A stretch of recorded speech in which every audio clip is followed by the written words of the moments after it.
2 weeks coming off the back of that defeat? Yeah, I think everyone wants to get back out there and right our wrongs. We know we didn't perform as well as we could in the first game, but having 2 weeks off has kind of given us a lot of time to recover from a pretty physical game and implement a lot of the things that we reviewed in the game that we know we can do better. Like kind of go back to them. Don't know what the word would be. Go back to them, and yeah, no, it's been a really good 2 weeks. Boys have connected really well. Is it a chance to kind of show what Scotland are all about? The Springboks were so good at smothering you and preventing you from really showing the way you want to attack, the way that you want to play. Yeah, I think so. Look, we know we didn't play as well as we could. They did defend our attack pretty well, so they offer something pretty unique in their defence, where they kind of like to smother teams a lot, and we weren't able to put our best attack out there. So hopefully this week we'll be able to put our attacking game onto Tonga. Something that we really pride ourselves in is our attack, and we've shown that through our warm-up games and in our Six Nations how well we can attack. So we'll just be looking to implement our game. How big was that in terms of learning from coming up against the quality of defence the Springboks have? There's almost a unique way that they go about it as well, in terms of when you come up against something like that again, you've experienced, you've gone through it and go through it. Yeah, definitely. Like, every opportunity in a game is a chance for growth and chance for learning. And we've certainly, we've looked at, as you say, we've had 2 weeks off, so you kind of visit things quite in a lot of detail. But no, I feel like if we were to face them again, or that sort of a defence again, then we'll be better equipped, and we'll be able to attack in a better way. You had a bit of margin for error going into the South Africa game that you don't anymore. How do you feel about that situation, and is it something the players have spoken about much? Look, we know the pressure of coming to a World Cup, and you've got to win all your games, especially, or you've got to win a lot of your games, especially in a pool that's this competitive. I think the boys view pressure as a real good thing. I think it can create the best players out there. And look, we're just excited to get out there. We all know what we need to do, but we're just kind of focusing on one task at a time, one step, not looking too far ahead.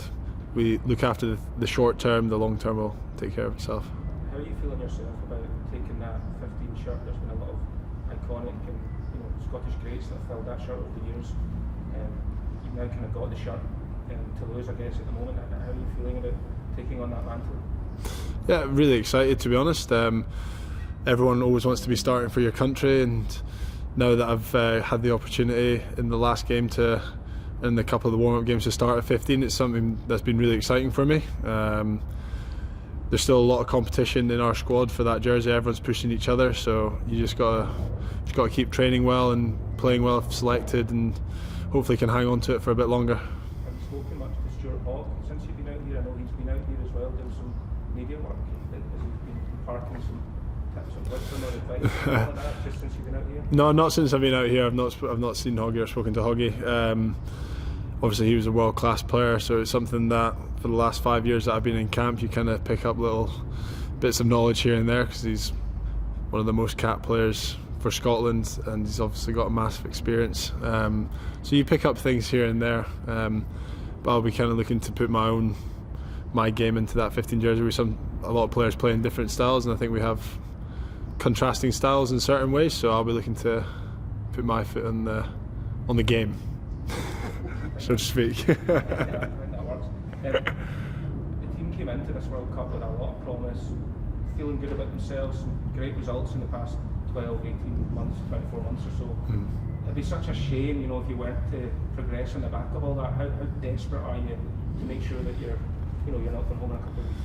Yeah, I think everyone's desperate to get out of the pool stages. I still think there's a massive confidence within the group.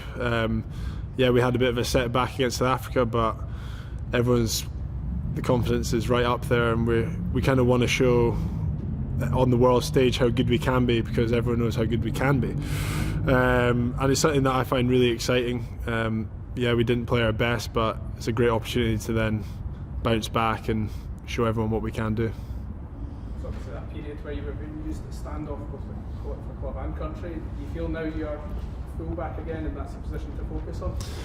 I think so. I feel comfortable back there. Obviously, I've got the ability to cover standoff if needed. So yeah, but I feel like that is my best suited position at the moment, is being up the back, and I feel like that's where I can offer the team my strengths. But I still have the ability to cover 10 if needed. You've been vying with two of the greatest players in Scottish history, Ben Russell and Stuart Hogg, for the two positions. I mean, you must feel there's a real window of opportunity now to cement yourself in a position for the long term. Yeah, definitely. I think feel like there's been a different focus coming into this pre-season at the World Cup, feeling like I can grab a starting jersey, and now that I've been able to start at 15, it's something that I don't want to let go of. It's something I don't take lightly, so every day is a day where you come in and try and get better and keep trying to hold on to that jersey. This is obviously your second World Cup. You were all 22 back then. I mean, do you feel like a more complete, a more rounded player now, more equipped to handle the demands of playing at a World Cup?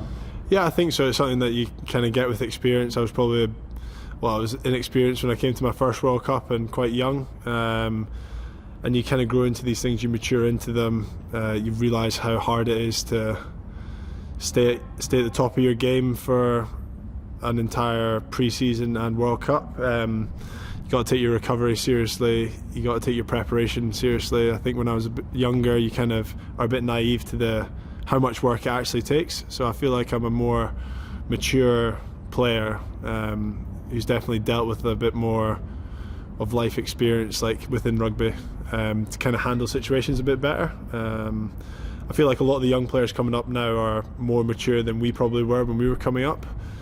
Just the way that the kind of game's going, it's turning a bit more professional, or certainly I've noticed in our young players that they're coming through pretty professional.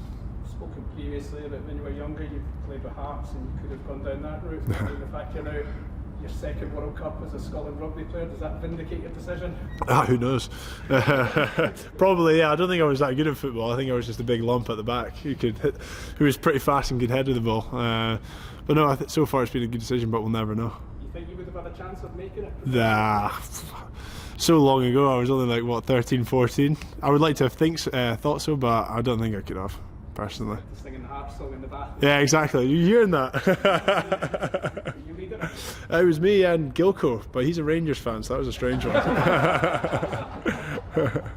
a lot of football rivalry within the sport?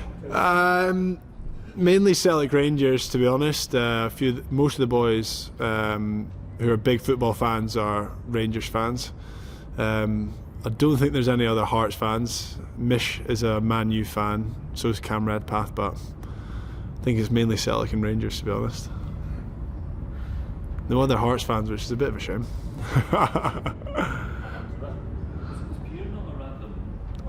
He actually might be, yeah. I think he's been to a couple of games before, but well, maybe we should get down there. It's just down the road from my house, so I could get down there a bit more. I've not been in years, no. My dad's side of the family are mad Jambos, so I should maybe try and get down with them. But no, I haven't been for years, to be honest. It's always my favourite player growing up was Rudy Scatchell at Hearts. I remember me and my dad went to the Scottish Cup final when they beat Gretna at Hampden, so that was a good day out. And then Gretna aren't a team anymore, so but I was still there and they won. So did you ever mother yourself in Scatchell? No, I don't think so. I remember they came into a football camp when I was well young, and it was really good. I was just saying that he's a big Barcelona. He looks like an ethos of Barcelona. Does he ever use that in training? Does he ever training to talk about that kind of stuff? If he has, I've forgotten it, but I don't think he has. He does walk around the team hotel in the Barcelona shirt, though, so I can believe that. That's about Standoff. Do you do any training at Standoff now, just to kind of keep it ticking over? Do you swap in from time to time? Yeah. So like last week, if you look at the bench that we had in the South Africa game, I would have been the one covering Standoff if Finn went down. So whenever we're in training, and you try and get rotation so boys aren't doing the whole training session, so you can rotate in and out. So yeah, I'll jump in there every so often. For Scotland to go through 80 minutes or so to try and not really fire a shot in attack, it's not something that really happens very often. How much emphasis in this game is to give a better account of yourselves in attack? Yeah, I think it's massive.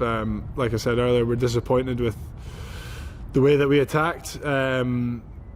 There will be opportunities, but I don't think we're looking too much at the bigger picture. We know how good our attack can be, so it's just about putting that onto the pitch, and we're confident that we can do it. Yeah, we had an off day at the office, but I think everyone, like I said earlier, is really confident in our attack, so it's not really been any panic buttons or alarms going off. Have you considered what sort of factor points difference could be in the final shake-up? You know, you kind of, you've seen Ireland obviously run a couple of big scores, so South Africa as well. Have you considered that at all yet? Yeah, I think mainly we're just focused on winning, and then look, if we attack as well as we can, then the points will come. So, but it certainly will probably be spoken about closer to the game or during half times of games maybe. Well, there's been a lot of chat about the execution and attack wasn't good, that's what you guys feel probably let you down. But is there a sense, is there a wee bit that really balance the attack? You were too keen to get outside the South African side. But was there an element of the strategy maybe wasn't quite right, wasn't it? As well as the execution? I think it's a bit of both. I think we kind of changed our strategy a little bit, and they probably adapted to that better than we did. So yeah, maybe they obviously come with enormous amount of line speed, and we were maybe a little bit too flat, and we were kind of getting hit man and ball, and there was a lot of errors in that game. We couldn't really string together some phases, and we pride ourselves on being able to go deep phase count, and that's when we'll really get teams. So when we did our review, we talked a lot about frustration, but it's all about how you bounce back from frustration in a game, because you can't be frustrated in a game for 80 minutes or you're not really concentrating on the job at hand. So I think we've had a good look at ourselves and our kind of like our mindset. If things aren't going our way, how do we then like reset and get back to it? So frustration kind of sneaked in there, maybe meant that you guys weren't quite adapted. Yeah, I think when you have a game plan and then you know how good you can attack or play, and then it's not quite going as well, people might get a little bit frustrated. Like I certainly felt a little bit frustrated. But those are the types of games that it can happen in, and it's all about just kind of taking yourself back to the present and focusing. These are dangerous boys, and they hit hard. It's a different kind of, it's just a different approach they have, isn't it? Does that change your tactics? What do you guys have to do into that? No, we know it's going to be a massively physical game.